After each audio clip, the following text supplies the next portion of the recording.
Don, thank you for your words of encouragement, because I'm very hesitant about today's lesson because it's a tough one.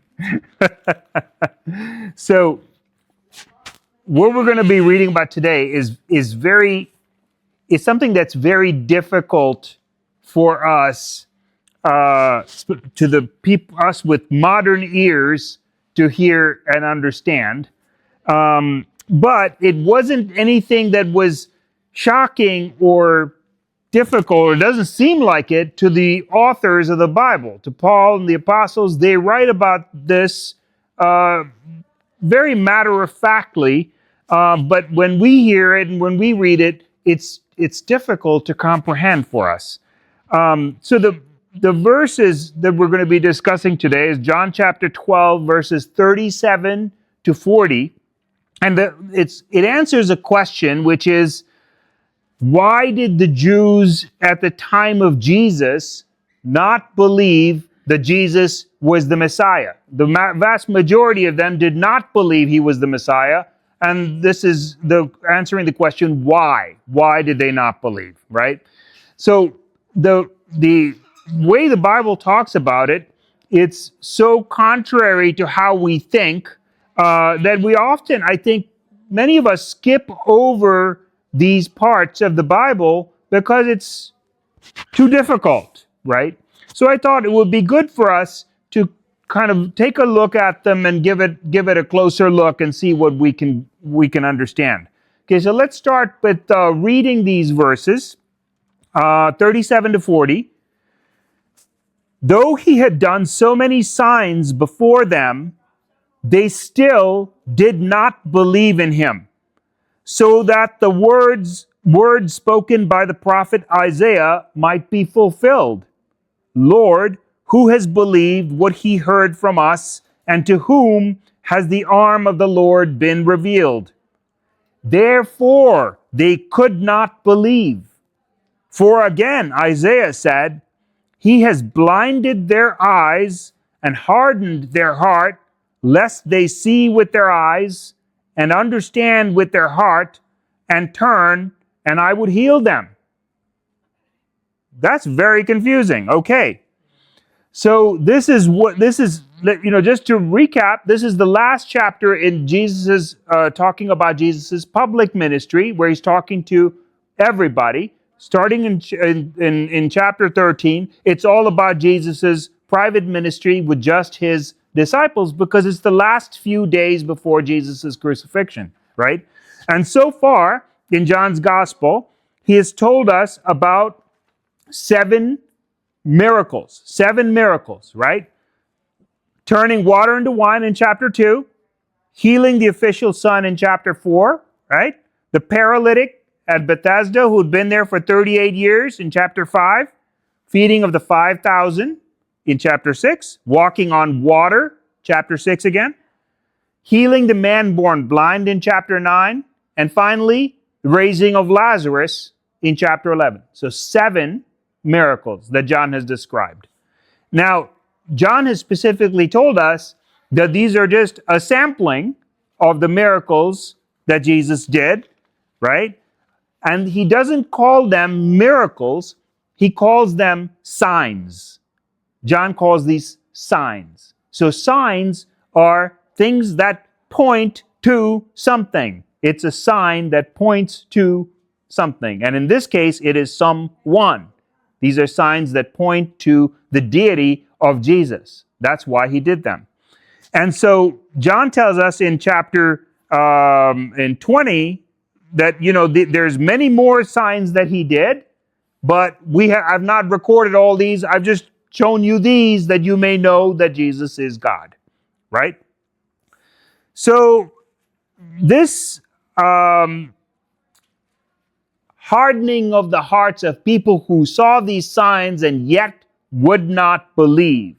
Where have we seen that before? We've seen that before in Deuteronomy and in Exodus, when the Israelites are brought out of Egypt, the iron furnace, by God, and soon after they're brought out, soon after they see amazing miracles that God performs on their behalf to save them from slavery, their hearts are hardened.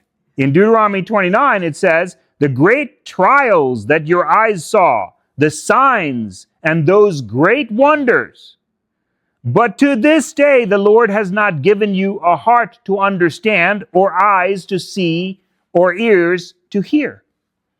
So, God's revelations of himself through signs and miracles are often met with hardened hearts that don't believe, right?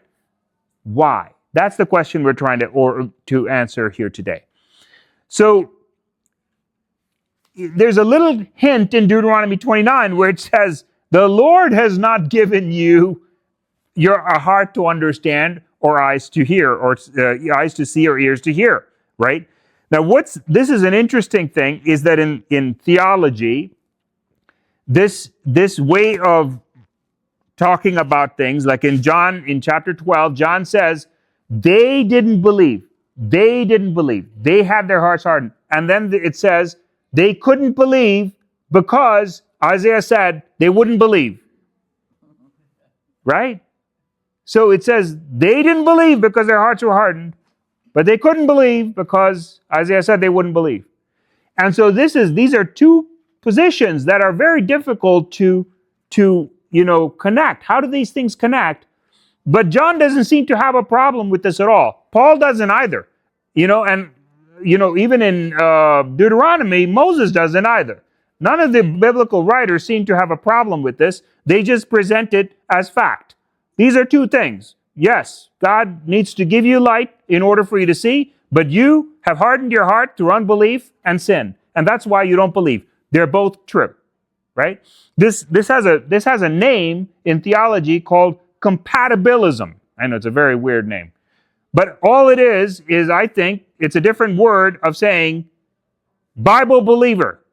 Because basically this is what the Bible talks about. These two views that are side by side, that seem to be contradictory, but the Bible doesn't believe they are. And the Bible writers don't believe that they are. So, if we look around us, you'll find people who believe one thing or the other, right? You'll find people who say it's all about your unbelief. You need to believe, you need to do this. And then there's other people who say it's all about God changing your heart. If God doesn't change your heart, you can't do anything.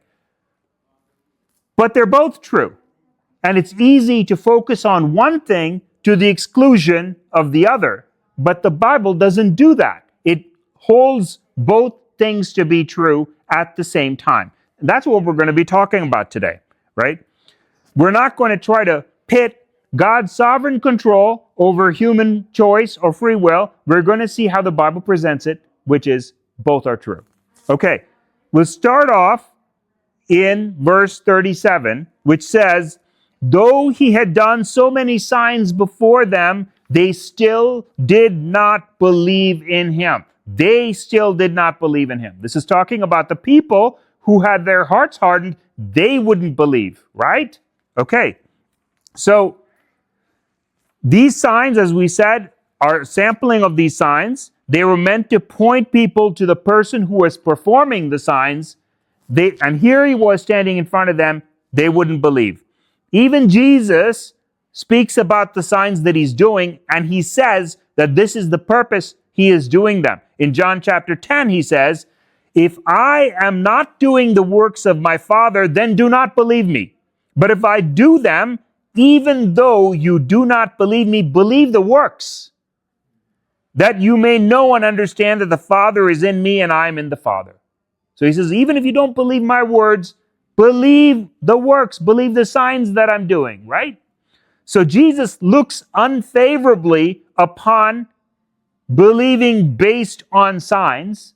As we see in John chapter 2, he doesn't look favorably upon this, but it's still better than not believing, right? Belief based on signs is better than unbelief, right?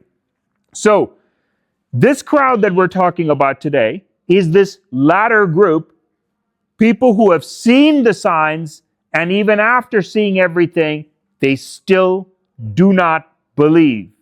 Right? Okay. No matter what happens, they won't believe. And the way that it's written in the Greek text is it's what's called the imperfect tense, which means it's a continual state of being. It's not that they one time said, "Oh, I don't believe." They continually not believe. They remain in their unbelief. It is a continual state of unbelief, right? So the miracles or the signs themselves were so authenticated even by people who didn't believe in Jesus. So the chief priests and the Pharisees, they said, in John chapter 11 says, "What are we to do? For this man performs many signs." They don't say, "This man performs a bunch of tricks that he calls signs." They say, "He performs signs." So they're saying he does the signs. They're not denying the signs. They just won't let the signs point them to who is doing the signs. They are rooted in their unbelief. Rooted in their unbelief. Okay. So, here's where things get interesting. So, verse 37 it says they did not believe on him, but 38 is where it starts getting interesting. So, here it says, they did not believe on him so that the word spoken by the prophet Isaiah might be fulfilled.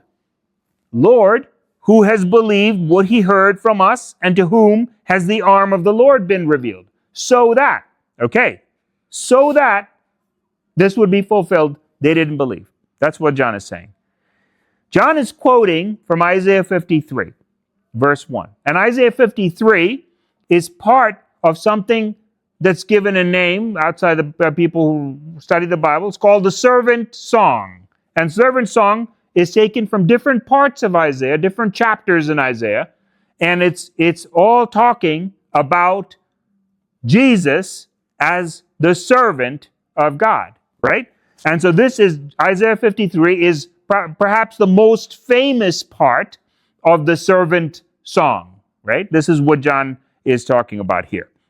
And so this part of the servant song, if we look at it, if we look at it through the lens of what Jesus did and who Jesus is, it's quite easy to understand, right? We'll say, oh, yeah, this is Jesus. It's clear, it's Jesus. But think about reading this without knowing about Jesus, without knowing who Jesus is. It would be extremely confusing, right? Let me read a portion of this. It says in verses 52, Isaiah 52, 13 to 15, "Behold, my servant shall act wisely.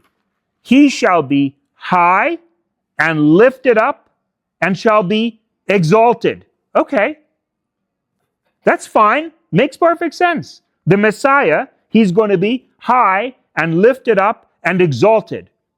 Perfect sense. Yes, the Messiah is coming. Okay, let's read on. "As many were astonished at you, his appearance was so marred.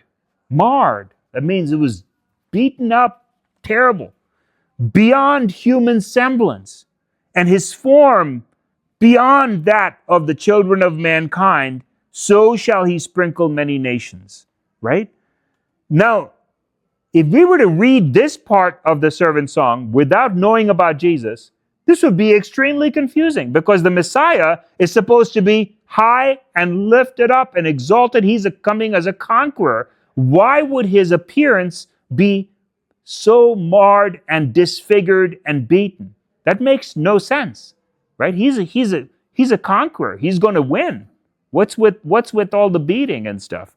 And then it goes back right after that. It says it goes back to exaltation. It says, "Kings shall shut their mouths because of him." Kings shall shut their mouths because of him.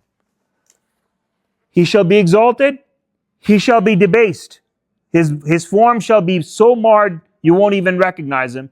But kings shall shut their mouths because of him.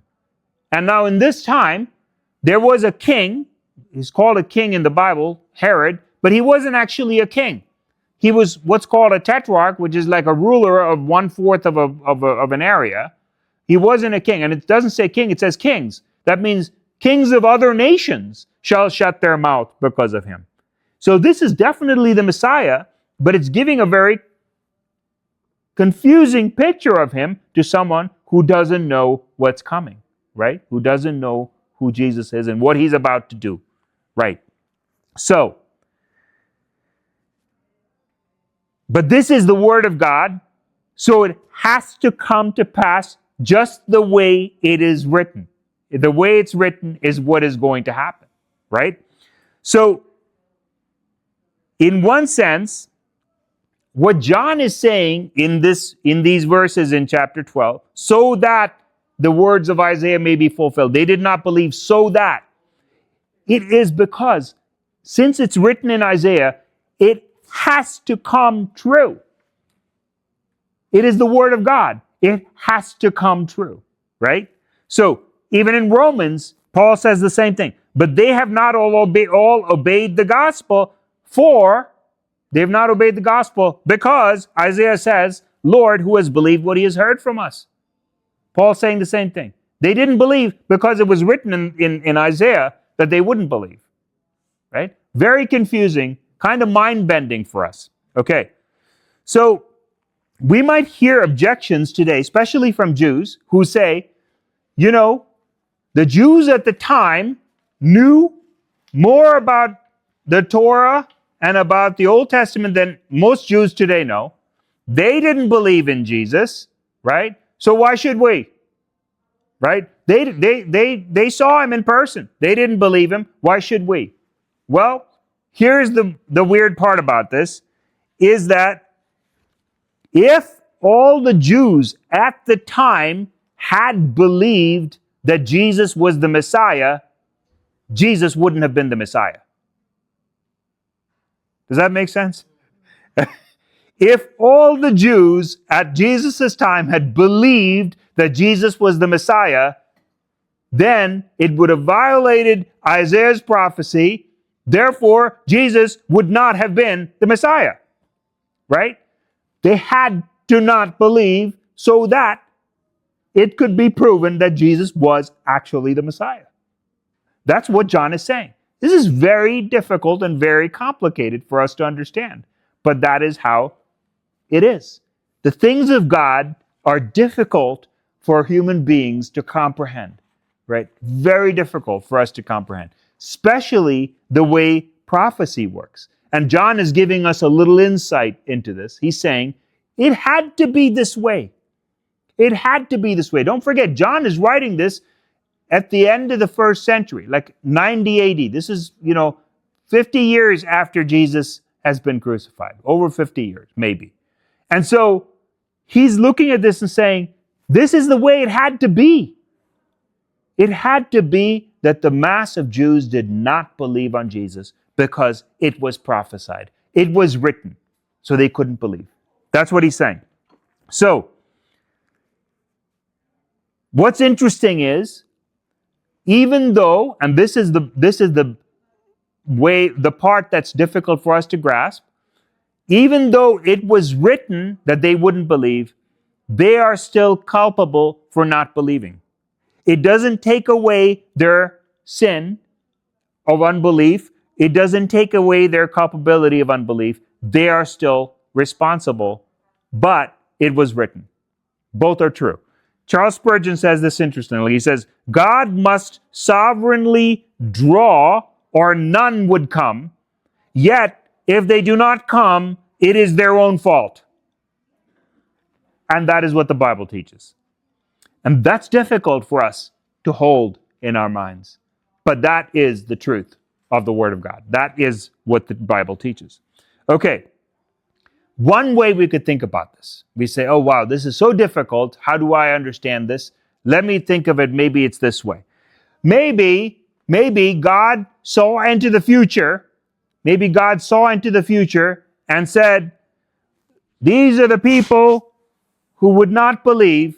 There are all these people that wouldn't believe. And so that's what's being talked about, is the people, God sees, looks into the future, and says these are the people that wouldn't believe. But John thinks about this and he says, okay, just so we're clear, just so you're not thinking that it's because God is looking into the future at someone who's unbelieving, let me make it even more clear. Let's read the next two verses.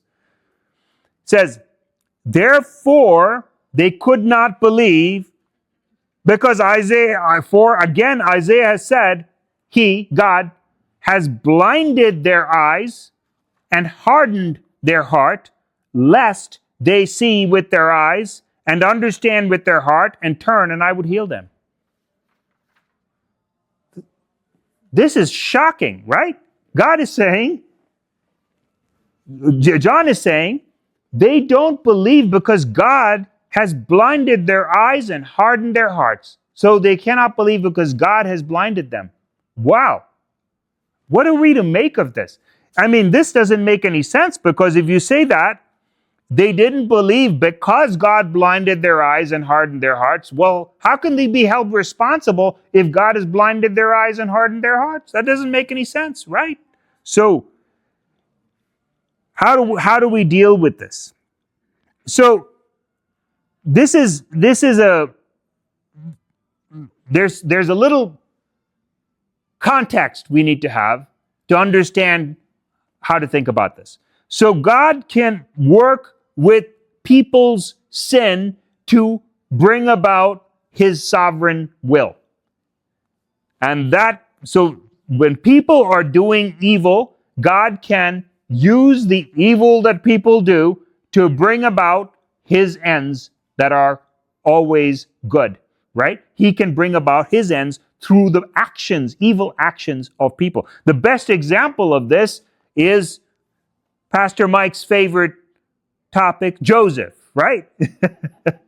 So to give you a quick background, Joseph's brothers, Joseph was the firstborn son of Jacob and Rachel. Rachel was his beloved wife, and this was his firstborn son from his beloved wife. So Jacob kind of had a soft spot for Joseph. He loved Joseph best of all, which not a great thing to do as a dad, but he's human. So exactly. Exactly. Right. So, and then Joseph, has these dreams about his brothers and his parents bowing down to him, and he's young and he's kind of imprudent. So he tells all his brothers about his dream. Right? He says, hey guys, I had this dream where you were all bowing down to me. Right? Isn't that great? They didn't think it was so great. Right? So they hated him for this. And because they didn't like him to begin with, because their father was kind of being partial to Joseph. Right? And so they come up with a plot to kill him, but rather than killing him, they sell him into slavery. So then he's sold into slavery, goes to Egypt, works for the captain of the guards, and all this kind of stuff, gets thrown in prison, etc. And God guides his life and brings him to this exalted position of being the second most important person in Egypt, under only Pharaoh himself. Joseph is the second most important person. This is what Joseph says to his brothers after he has revealed to them who he is, and they know who he is. He says in verse 20 of Genesis 50, as for you, his brothers, you meant evil against me, but God meant it for good, to bring it about that many people should be kept alive as they are today. Now, what's interesting about this verse is it does not say, you meant it for evil, but God took the evil thing that you did and turned it around and changed it for good. That's not what he says. He says, you meant it for evil, God meant it for good. God meant it. That means this was part of God's sovereign will. These are difficult things to wrap your mind around, right? Difficult things to wrap your mind around. His brothers were doing evil to Joseph. They meant him harm. God meant it for good. That means this was all part of God's sovereign plan. And it had to be. If we thought about this for half a second, we would understand that this is the way it had to be. Let's say Joseph wasn't sold into slavery. Guess what would have happened to Jacob and all his children? They would have died in the famine. There would be no Messiah from the line of from Jacob's seed because they'd all be dead. It had to be this way. Joseph had to go to Egypt in order to feed his family. So God meant it for good. This was part of God's sovereign plan. But it was brought about by the evil intent of his brothers. Amazing how that works, right? So then we look at Pharaoh. This is the kind of the famous one of hardening, right? That we hear about a lot, of how God hardened Pharaoh's heart for a purpose. In Romans 9, Paul talks about this. He says, "For the scripture says to Pharaoh, for this very purpose I have raised you up, that I might show my power in you, and that my name might be proclaimed in all the earth." God raised up Pharaoh for the purpose that his name would be proclaimed in all the earth. And is that not exactly what's happened? We're talking about this, 3,500 years later? 3,500 years later, we're still talking about it. His name is proclaimed through all the earth because of that event, right? This is a story. I grew up in India, didn't know anything about the Bible, never heard about the Bible, didn't know any Christians. I knew this story. How is that possible? I knew the story of the Exodus because of just hearing from people. It's shocking. His name is proclaimed through all the earth because of this event, right? Here's another example. In Jeremiah, the Lord is talking about bringing Nebuchadnezzar, the king of Babylon, against Judah for all that they have done, the iniquity that they have done. In verse 9, he says, "Behold, I will send for all the tribes of the north, declares the Lord, and for Nebuchadnezzar, the king of Babylon, my servant, and I will bring them against this land and its inhabitants." So Nebuchadnezzar, he is being brought against Judah for God's purposes. Now, Nebuchadnezzar most likely was a, ambitious guy, just doing his thing, going after whatever he wanted. He had power, so he was going to wield it. God is using him to bring him against Judah. 3 verses later, here's what we read. "Then, after 70 years are completed, I will punish the king of Babylon and that nation, the land of the Chaldeans, for their iniquity." So he's just brought Nebuchadnezzar against Judah. God has accomplished his purpose through Nebuchadnezzar, and now he will punish Nebuchadnezzar for his sin. He is not exempt because he was doing God's purpose. God used him for his purpose, but he is still responsible for his sin. Right? Right. So, what's interesting is, both in Job and in, I had to choose because we had limited time, but this is a good example, is David. So this is about foreign kings and such. David is a man after God's own heart, right? So he understood this so deeply that he didn't even question this, right? Listen to this. 2 Samuel 24 verse 1, it says, this is when God makes David number Israel, which is a sin. The anger of the Lord was kindled against Israel, and he incited David against them, saying, "Go number Israel and Judah." Okay? This was a sin. 9-10 verses later, David's heart struck him after he had numbered the people, and David said to the Lord, "I have sinned greatly in what I have done."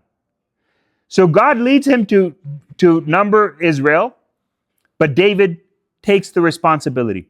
That's just a beautiful example of someone who completely understands the way this works.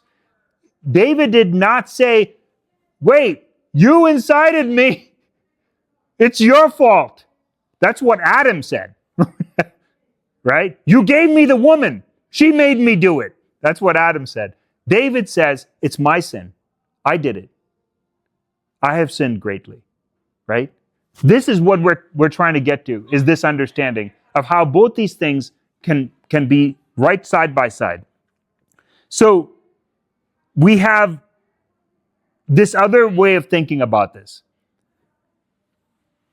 Evil has to be under God's complete sovereign control. If it isn't, this would be a very scary world that we would live in. Think of it this way. If evil were not in God's complete sovereign control, that means that there are parts or things that are happening in the world that God has no control over. He doesn't know what's going on there. He doesn't know how it happened, and he can't change it or do anything about it. If that's the case, in Romans 8:28, the NASB version, it says, "We know that God causes all things to work together for good to those who love God, for those who are called according to his purpose." Well, how can he cause all things to work together for good to those who love God if he doesn't have control over all things? He has to have control over all things in order to work them all to good. So we have to be very happy that God controls evil. Because if he didn't, this promise would not be worth the paper it's written on. Because God would not be able to give us a promise like this, because he wouldn't be sovereign. And if he isn't sovereign, he isn't God. Right? So these are all difficult concepts, and they're not something that we need to come to perfect understanding. I don't think that's the point of all of this. And we're going to get to the point of all of this shortly, okay?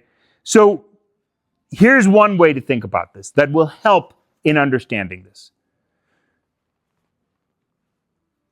It is not as though when God is using people's evil to do his ends, that when it says God hardened their eyes, blinded them, it is not like he's taking perfectly good, innocent people, little lambs who love God, and saying to them, I'm going to make you hate me now. That is not what's happening. That is not what's happening. These are all human beings who are born into sin and are completely fallen. We hate God. They've already seen the signs and rejected them. Exactly, right? This is the condemnation, that light is come into the world, but men preferred darkness to light because their deeds were evil. They don't want the light. They don't want to have anything to do with the light. Their hearts are hardened. They hate God, right? The carnal mind is enmity against God, for it is not subject to the law of God, neither indeed can be. So our natural minds are contrary to God's will. We hate God. We don't want to have anything to do with him. And what does God do if he hardens us? That's what we're going to get to, right? These are people that fit right into Romans 3, where it says there's none that understands, there's none that seeks after God. They're all gone out of the way. They're altogether become unprofitable. There is none that does good. No, not one. Okay? That's the people we're dealing with. And so when God hardens somebody, it's like he says, okay, your will be done. Do what you will. If this is what you want, do it. Go to it. That's hardening. It's the same concept as when sinners choose hell. Exactly. Exactly. We are choosing it actively, and God allows us to choose it. Right?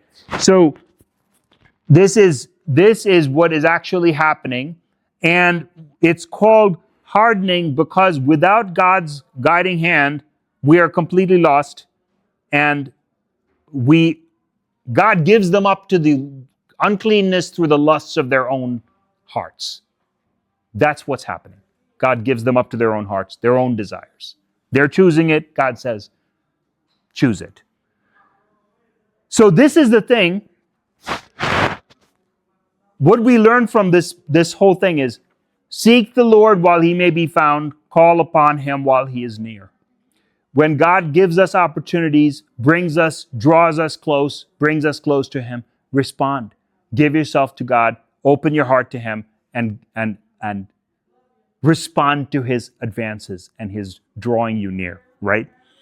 Now, the point is, when we talk about all of this of hardening and judicial hardening and all this kind of stuff, we also, I want to go one step further and think about, why is it that we feel like this is a problem, right? Why does our heart say, oh, this doesn't sound fair? Like, where's that coming from? Where's that coming from?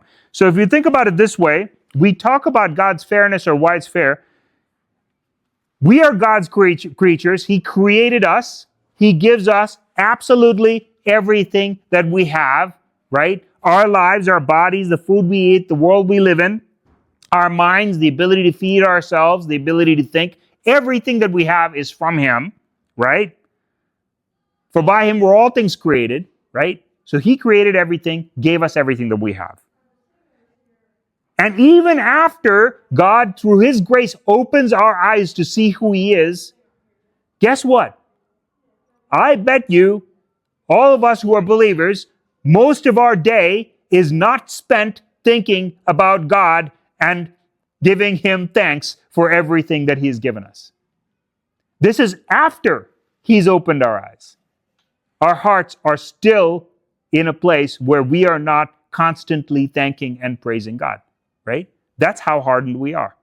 So imagine unbelieving hearts, they have no thought of God whatsoever, because even us who are believers have, most of our time is spent not in contemplation of God. So, next, think about this. God does not need anything from us. He needs nothing from us. He is completely self-sufficient. He does not need our tithes and offerings. He does not need our thanks. He does not need our worship. He wants our love and our worship, but he doesn't need it. He is self-sufficient. So, from that perspective, he's created everything, given us everything, and we question how he runs his own creation, right? That's one point. Now, that alone would be enough if you think about it. If we were put in control of a world where we had absolute sovereign control of a world, and the people in this world hated us, how long would these people survive? We would get rid of these people just like that. In one fit of anger, they would be gone. But that is not God. God loves, God is patient, long-suffering, and merciful. That's why he waits. But he is much more than that. So if it ended at that, if all it was is that God was patient and waited for us, that would be one thing. He does so much more. He sends his Son down. This is the Son with whom he has had eternal communion with. A love which we cannot understand. This is the Son he sends down to die for us on the cross, so that these creatures who hate him can scourge him, beat him, shame him, and crucify him. That's who God is. God sends his Son for us, right? Now, let's go back to John chapter 12, in this place where we are, and think about these people who are standing in front of Jesus, in front of the Son whom God sends down for them, and they tell him, no, thank you. We want to have nothing to do with you. We know you've come to save us. You know you love us. You know you are the light of the world, but I'm not interested. Not interested. I want to have nothing to do with you. That's the people that God gives over to their unbelief, right? Can we blame him? No, I can't. I don't find any fault with that, right? So, Jesus came to show us the nature of God's heart, of who he is. He is the radiance of the glory of God and the exact imprint of his nature. And he came to show us God's heart. And that's exactly what he did. So this is all really about our own depravity, our own fallenness. The reason why we have a hard time with understanding this is because we are seeing it through tainted glasses, through tainted eyes. We cannot see perfection and holiness and understand it. We have to see it through the eyes of our fallen bodies, our fallen selves. And when we do see it through those fallen lenses, that's when this seems out of balance. That's when we question God's justice. That's when we question God's fairness. If we were seeing this through perfect, holy eyes, this makes perfect sense. So all we have to do is think about this from God's perspective of how fallen we are, how ungrateful we are for all that he's done for us. And when we see through those eyes, it makes perfect sense. Perfect sense, right? And so this last part, I just wanted to throw in there because this came to me, which is when Jesus talks about in Matthew 5:44, he says, I say unto you, love your enemies, right? Love your enemies, bless them that curse you, do good to them that hate you. That is exactly, he's just telling us what he was going to do for us. Love your enemies. He loved us so much that he died for us while we were still enemies. Bless them that curse you. Isn't that what God does to all his enemies throughout the world every single day? Every single unbeliever, he takes care of all of them, right? He makes his sun rise on the evil and on the good and sends rain on the just and on the unjust. That's God. This is the God we have. This is the God that we should not question because he is merciful. He is just. He is loving. He is love itself, right? I just wanted to end with Psalm 136, which is, it takes some getting used to, but once you really understand this psalm, it's beautiful. Oh, give thanks unto the Lord, for he is good, for his mercy endureth forever. Oh, give thanks unto the God of gods, for his mercy endureth forever. Oh, give thanks to the Lord of lords, for his mercy endureth forever.